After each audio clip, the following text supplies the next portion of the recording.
બેઠક પર આજે વટની લડાઈનું પરિણામ આવવાનું છે। ભાજપ ઉમેદવાર સ્વરૂપજી ઠાકોરનો વટ પડશે કે પછી ત્રિપાખીયો જંગ જોવા મળ્યો છે, જેમાં અપક્ષ ઉમેદવાર માવજી પટેલ પણ પોતાની શક્તિ બતાવશે। આ સાથે કોંગ્રેસ ઉમેદવાર ગુલાબસિંહ રાજપૂત પણ ટક્કર આપવાના છે, એટલે કે ત્રિપાખીયો જંગ જામ્યો છે। પરંતુ પરિણામ છે તે થોડી વારમાં કહી શકાય કે મતગણતરી હાથ ધરાવવાની છે અને સાંજ સુધી તે ચિત્ર સ્પષ્ટ થશે। વાવ બેઠક પર કોનો વટ પડવાનો છે તો આ રસાકસીની એક બેઠક ગણવામાં આવે છે, કારણ કે કોંગ્રેસનું વર્ચસ્વ વધારે છે વાવ બેઠક પર, જેમાં જ્ઞાનીબેન ઠાકોર અને સામે જ કહી શકાય કે કોંગ્રેસ ઉમેદવાર ગુલાબસિંહ રાજપૂત ટક્કર આપશે। તો વાવમાં વટની લડાઈમાં કોણ બાજી મારશે? તો વાવ મતગણની કેન્દ્ર પરથી અમારા સંવાદદાતા મેહુલ દુધરેજા લાઈવ જોડાયા છે। જી, વાવ બેઠક પર રસાકસીનો જંગ, થોડી જ વારમાં મતગણતરી હાથ ધરાવવાની છે, હાલનો માહોલ કેવો?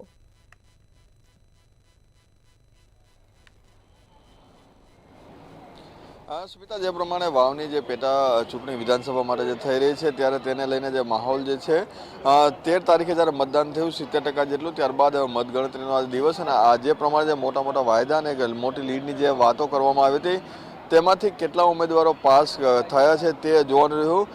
ત્યારે હાલ જે મતગણતરી સેન્ટર જે પાલનપુર ખાતે આવેલું છે ત્યાંના આપણે દ્રશ્યો બતાવીશું કે જે પ્રમાણે જે તમામ જે એજન્ટો છે તે ભાજપ, કોંગ્રેસ, અપક્ષ ઉમેદવાર તમામ જેના જે ઉમેદવારો છે તેના જે એજન્ટો છે તેને જે સુરક્ષા જે છે ચેક કર્યા બાદ ત્યાંથી અંદર જે જવા દેવામાં આવે છે।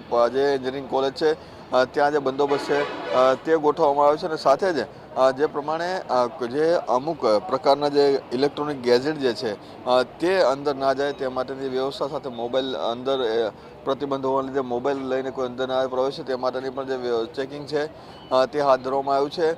400થી પણ વધારે જે પોલીસના જે જવાનો જે છે, અધિકારીઓ છે તે છેલ્લા કેટલાય સમયથી એટલે કે જ્યારથી મતદાન થયું ઈવીએમ જ્યારથી અહીંયા આવે છે ત્યારથી સુરક્ષામાં લાગેલા છે। આ સાથે જ આખા પ્રીમાઇસીસ જે છે તેને સીસીટીવીથી સજ્જ કરી દેવામાં આવ્યું હતું, એટલે કે સીસીટીવી પણ લગાવી દેવામાં આવે છે અને કોઈ પ્રકારની અનિચ્છનીય બનાવ ન બને તે માટેનું જે કડક સુરક્ષા વ્યવસ્થા જે છે તે કાઉન્ટિંગ સેન્ટર ખાતે રાખવામાં આવેલી છે।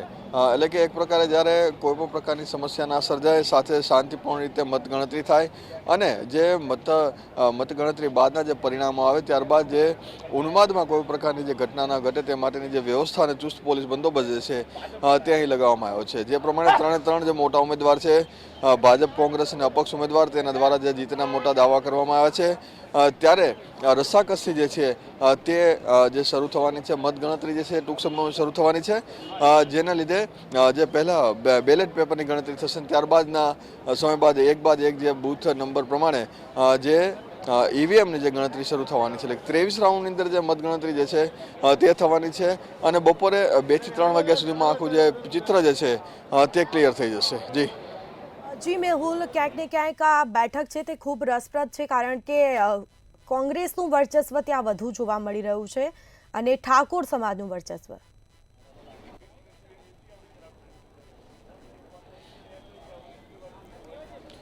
જે પ્રમાણે છેલ્લા 7 વર્ષથી આ જે સીટ છે વાવની તે કોંગ્રેસ પાસે હતી। કોંગ્રેસના જે ગેનીબેન છે સાંસદ બનતાની સાથે જે પેટા ચૂંટણી આવી હતી ત્યારબાદ ગુલાબસિંહ રાજપૂતને માટે કોંગ્રેસે ઉમેદવાર જાહેર કર્યા છે। ગેનીબેન જે છે ઠાકોર સમાજ તરફથી આવે છે ત્યારે ઠાકોરોના મતો તેની તરફેણમાં થાય તે માટેનો પ્રયાસ છે તે કરવામાં આવ્યો છે। સાથે ગુલાબસિંહ રાજપૂત છે ક્ષત્રિય સમાજના જે મતો અને ચૌધરી સમાજના મતો માટે પણ તેઓએ ઘણો પ્રચાર અને પ્રસાર કર્યો છે। એટલે કે ઠાકોર સમાજ આજે આખો જે વિધાનસભા જે છે તેનો બહુમતી ધરાવતા જે મતદારો જે છે વધારે છે, 70% જેટલું મતદાન, એટલે 2 લાખથી પણ વધારે જે મતદાન જે છે તે થયું છે। એટલે કે આ જે પરિણામ જે છે કોંગ્રેસ પોતાની તરફેણમાં આ જે સીટ જાળવી રાખે છે કે અહીં પરિવર્તન આવે છે તે આજ બપોર સુધીમાં આખું ચિત્ર જે છે ક્લિયર થઈ જશે। જી મેહુલ, બીજી તરફ કહી શકાય તો માવજી પટેલ પણ અપક્ષ રીતે તેઓએ ઉમેદવારી નોંધાવી છે અને તેઓનો પણ દબદબો ત્યાં વધુ જોવા મળે છે, પરંતુ ક્યાંક ને ક્યાંક ભાજપને પણ નુકસાન જઈ શકે છે તેનાથી।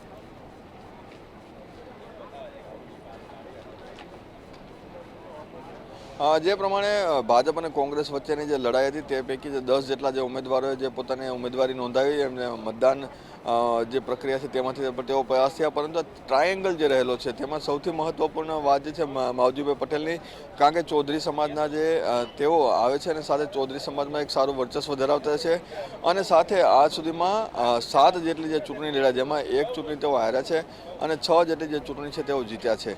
એટલે જે 6 ચૂંટણીમાં તેઓને હાર મળી, એક ચૂંટણીમાં તેઓને જીત મળતા, પરંતુ આ સમય દરમિયાન તેમણે ઘણું બધું જે એક પ્રકારે એક વર્ચસ્વ જે છે તે વિસ્તારની અંદર રાખ્યું છે. પીઢ નેતા તરીકે ભાજપમાં ઘણું બધું કામ કર્યું છે. તેમનું સાથે અનુભવ પણ ખૂબ જ બહોળો છે, પરંતુ ક્યાંક જે 6 જેટલી જે હાર જે છે તેના લીધે ભાજપે તેને આ વખતે ટિકિટ નથી આપી. તેનાથી તેઓ નારાજ થઈ ગયા હતા અને ત્યારબાદ તેઓએ અપક્ષ ઉમેદવારી નોંધાવી છે. એટલે અપક્ષ ઉમેદવારી જે નોંધાવી છે તેને લઈને પણ જે ભાજપ અને કોંગ્રેસના જે મતો જે છે તે તૂટ્યા છે અને સાથે જ તેમણે પણ દાવેદારી કરી છે કે તેઓ મોટી લીડ સાથે ભાજપ અને કોંગ્રેસ બંનેની વચ્ચેથી તેઓ જીતવાના છે. જી મેહુલ, થોડીક જ વારમાં હવે મતગણતરી છે તે હાથ ધરાવવાની છે. કયા પ્રકારનો બંદોબસ્ત કરવામાં આવ્યો છે, કેવી તૈયારી?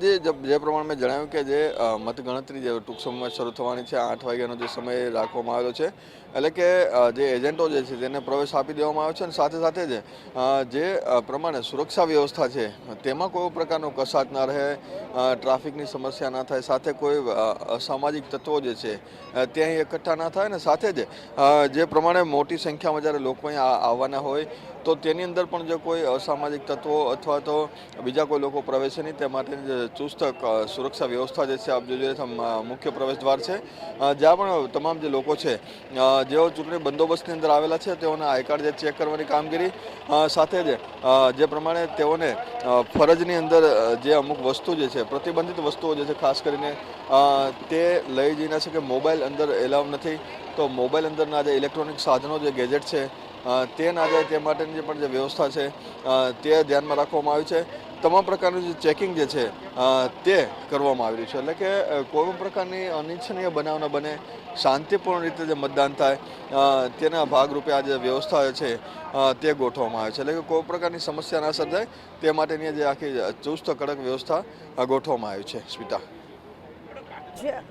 જી મેહુલ, કહી શકાય કે હાલ મતગણતરી છે તે થોડીક જ વારમાં હાથ ધરાવવાની છે અને થોડીક જ વારમાં ચિત્ર સ્પષ્ટ થશે કે કોનું ત્યાં વર્ચસ્વ વધારે છે, પરંતુ જે રીતે કહી શકાય કે સ્વરૂપજી ઠાકોર એટલે કે ઠાકોર સમાજનું ત્યાં વધારે વર્ચસ્વ છે, એટલે કે ઠાકોર સમાજે વધારે વોટ આપ્યા છે આ વખતે.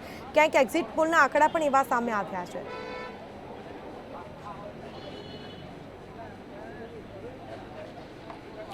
જે પ્રમાણે સ્વરૂપજી ઠાકોર છે તે ગત જે વિધાનસભાની ચૂંટણીમાં પણ તેમને ભાજપ તરફથી જે ટિકિટ મળી હતી ત્યારે તેઓ 25,000 જેટલા જે મતો છે તેનાથી તેમને હાર મળી હતી ગેનીબેન ઠાકોર તરફથી. સાથે તેઓ નવો ચહેરો હતા, તેઓને કોઈ એટલા બધું જેનો અનુભવ ના હોવાના લીધે તેને જે માત મળી હતી, પરંતુ ત્યારબાદ આટલો સમય વીત્યા બાદ 3-3.5 વર્ષ જેટલો સમય વીત્યા બાદ તેમણે પોતાની પકડ મજબૂત કરી છે. સાથે જ જે પ્રમાણે અત્યારે તેઓ પ્રચાર અને પ્રસાર કર્યો છે દરમિયાન પણ જે ઘણા બધા જે પોતે ઠાકોર સમાજથી આવતા હોવાથી ઠાકોર સમાજના મતો જે છે પોતાની તરફેણમાં કરવા અને સાથે વિકાસના નામે તેઓએ મતો માંગ્યા છે. સાથે સમાજને લઈને પણ 18 સમાજના જે લોકો છે તેઓની સાથે હોવાની વાત કરે છે અને તમામ જગ્યાઓ પર તેઓએ પ્રચાર અને પ્રસાર જે સારી રીતે કર્યો છે, એટલે કે ક્યાંક તેઓ પણ જે છે તે બાજી મારી જાય તેવી શક્યતા જોવા મળી છે. પરંતુ જે મુખ્ય પાસું જે છે તે માવજીભાઈ પટેલ છે કે આ બંને ભાજપ અને કોંગ્રેસના મતો તોડવામાં તેઓ કેટલા સફળ થાય છે તે જોવું રહ્યું. પરંતુ મેહુલ, જે રીતે વાત કરવામાં આવે તો જ્ઞાનીબેનનું પણ ત્યાં વર્ચસ્વ વધારે હતું. કોંગ્રેસનો એ ગઢ ગણવામાં આવે છે અને અત્યાર સુધી ત્યાં કોંગ્રેસ જ જીતવા આવ્યું છે. જ્યારે શંકર ચૌધરીની વાત કરવામાં આવે અને જ્ઞાનીબેન વખતે ત્યાં પર રસાકસીનો જંગ જોવા મળ્યો અને ત્યાં પણ જ્ઞાનીબેને બાજી મારી હતી. તો આ વખતે પણ એ જ જોવા મળી રહ્યું છે, કારણ કે ત્રિપાખ્યો જંગ છે ત્યાં.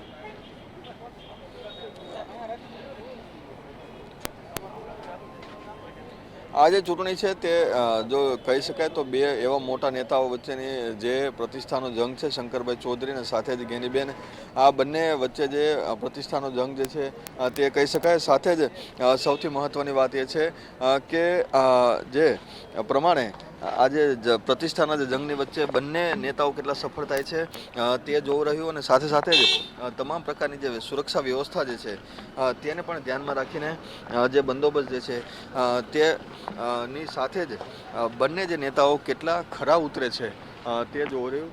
સાથે જ આ તમામ પ્રકારની જે સુરક્ષા વ્યવસ્થા ધ્યાનમાં રાખીને જે પોલીસના જે ઉચ્ચ અધિકારીઓ છે તે પણ અહીં જે એક બાદ એક જે આવી રહ્યા છે. જે કલેક્ટર છે મિહિર પટેલ અને સાથે જ એસપી જે છે બનાસકાંઠા, તેઓ પણ જે અત્યારે જે મતગણતરી સેન્ટર જે છે ત્યાં તેઓ પહોંચી ચૂક્યા છે. એટલે કે જે પ્રમાણે મેં જણાવ્યું કે કોઈ પ્રકારની સુરક્ષા વ્યવસ્થામાં કસાચ ના રહે, કોઈ પ્રકારના આક્ષેપ જે મતગણતરીને લઈને ના થાય તે માટેની જે વ્યવસ્થા જે છે તે જે હાથ ધરવામાં આવી છે. બંને જે મોટા જે અધિકારીઓ છે તે આ જે ગણતરી જે ટૂંક સમયમાં જે શરૂ થવાની છે તેને લઈને જે ચર્ચાઓ અને ત્યારબાદ આજે મતગણતરી સૌપ્રથમ બેલેટ અને ત્યારબાદ ઈવીએમ જે ખુલવાના છે તેને લઈને આજે આખી વ્યવસ્થા જે છે તે કરવા જઈ રહ્યા છે. એટલે કે એક બાદ એક જે વ્યવસ્થાના ભાગરૂપે તમામ પ્રકારની જે સુરક્ષા વ્યવસ્થાનું જે નિરીક્ષણ જે છે તે પણ જે કરતા જોવા મળ્યા છે. અને સાથે જ મેં જે પ્રમાણે કહ્યું ગેનીબેન અને શંકર ચૌધરી વચ્ચે જે પ્રતિષ્ઠાનો જંગ જે છે, કારણ કે વાવ વિધાનસભા જે છે બનાસ ડેરી જેવી મોટી ડેરીનું સંચાલન તેઓ કર્યા છે. ગેનીબેન પણ જ્યારે સાંસદ બની ચૂક્યા છે ત્યારે આ બંને વચ્ચે જે પ્રતિષ્ઠાનો જે જંગ જે છે તે જ જોવા મળી રહ્યો છે. એટલે કે હવે એ રીતે હવે કલેક્ટર બનાસકાંઠા તેઓ પણ અત્યારે અહીંયા આવે છે. હવે આપણે પાસે માહિતી મેળવે કે કેવા પ્રકારની જે વ્યવસ્થા જે છે તે જોવા મળી રહી છે. જી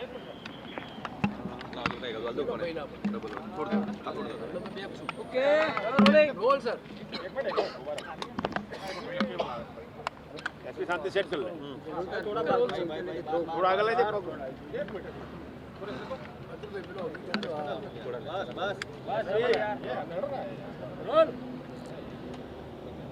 વાવ વિધાનસભાની પેટા ચૂંટણીની મતગણતરી ટૂંક સમયમાં શરૂ થનાર છે.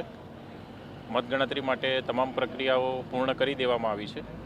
જનરલ ઓબ્ઝર્વરશ્રીની હાજરીમાં ચૂંટણી અધિકારી દ્વારા 8 વાગે સૌપ્રથમ પોસ્ટલ બેલેટની ગણતરી કરવામાં આવશે અને 8:30થી ઈવીએમ મશીનની ગણતરી ચાલુ થશે. કુલ 23 રાઉન્ડમાં સંપૂર્ણ મતગણતરીની પ્રક્રિયા પૂર્ણ થશે. જે પ્રમાણે જે કલેક્ટરશ્રીએ જણાવ્યું છે કે 23 રાઉન્ડમાં જે ગણતરી થવાની છે. હવે એસપી બનાસકાંઠા તેઓ પણ સુરક્ષાને લઈને જે તમામ જે માહિતી છે આપવાના છે. જી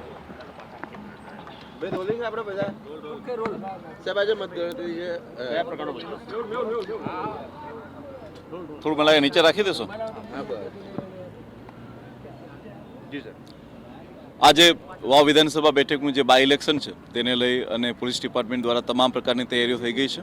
આપ જોઈ શકો છો કે જ્યાં મતગણતરી છે ત્યાં 3 લેયરની અંદર બંદોબસ્ત રાખી દેવામાં આવ્યો છે. સૌથી જે ઇનરમોસ્ટ સર્કલ છે તેની અંદર સીઆરપીએફ, સેકન્ડમાં એસઆરપી અને થર્ડમાં અમારી પોલીસ છે. આ સિવાય દરેક પોલીસ જે છે એ અંદર આવતા જતા તમામ માણસોના આઈ કાર્ડ ચેક કરી અને જે લોકોને પરમિશન છે તે લોકોને અંદર જવામાં આવી રહ્યા છે. અંદર મીડિયાની ટીમો અને સાથે સાથે જે ચૂંટણી એજન્ટો જવાના છે તમામના મોબાઈલ જે છે એ એક જગ્યાએ જમા થઈ જાય અને ત્યારબાદ જ જે છે વારાફરતી અંદર જાય એ પ્રકારની વ્યવસ્થા બી ગોઠવી દેવામાં આવી છે. આ સિવાય ત્યારબાદ રિઝલ્ટ ડિક્લેર થતું હોય છે ત્યારબાદ જે વિજય સરઘસ નીકળતું હોય છે તેના માટે બી લઈ અને પોલીસ ડિપાર્ટમેન્ટ દ્વારા અલગથી ટીમને તૈનાત કરવામાં આવેલી છે, જેથી કરીને કોઈ પણ પ્રકારનો કાયદો વ્યવસ્થાનો પ્રશ્ન ઉપસ્થિત ના થાય એ માટે લઈને પોલીસ તંત્ર જે છે એ સંપૂર્ણપણે સુસજ્જ છે. Thank you. ઉમેદવાર દ્વારા રૂટ આપવામાં આવ્યો છે ને હજી સુધી કોઈ પણ ઉમેદવાર દ્વારા કોઈ રૂટ આપવામાં આવ્યો નથી, પરંતુ હંમેશા હોય છે કે જ્યારે પણ વિક્ટરી થતી હોય છે ત્યારબાદ ઉમેદવાર જે છે પોતાના વિસ્તારોમાં નીકળતા હોય છે તેને લઈને પોલીસ ડિપાર્ટમેન્ટ દ્વારા હંમેશા જે છે એ તૈયારીનો ભાગરૂપે તૈયારી કરવામાં આવતી હોય છે. Okay sir, thank you. તો જે પ્રમાણે જે કલેક્ટર તેમજ જે એસપી છે તેના દ્વારા જે માહિતી છે તે આપવામાં આવે છે કે સુરક્ષા વ્યવસ્થા જે છે તે ચુસ્ત છે, કોઈ પ્રકારની સમસ્યા નથી. અને સાથે જ જે પ્રમાણે જે ગણતરી જે છે ટૂંક સમયમાં શરૂ થવાની છે. જે લોકો પાસે આઈ કાર્ડ છે, જેઓની પાસે પ્રતિબંધિત વસ્તુઓ નથી, જેઓને અહીં પરમિશન આપવામાં આવે છે, આ તમામ જે લોકો જે છે તે જ આ અંદર જે પ્રવેશ આપવાના છે. જી તમામ જાણકારી આપવા બદલ આપનો આભાર. તો વાવ બેઠક પર વટની લડાઈ ભાજપ ઉમેદવાર સરોજજી ઠાકોરનું વટ પડશે કે પછી અપક્ષ ઉમેદવાર માવજી પટેલ પોતાની શક્તિ બતાવશે? રસાકસીનો આ જંગ જોવા મળ્યો છે. કોંગ્રેસ ઉમેદવાર ગુલાબસિંહ રાજપૂત ટક્કર આપશે.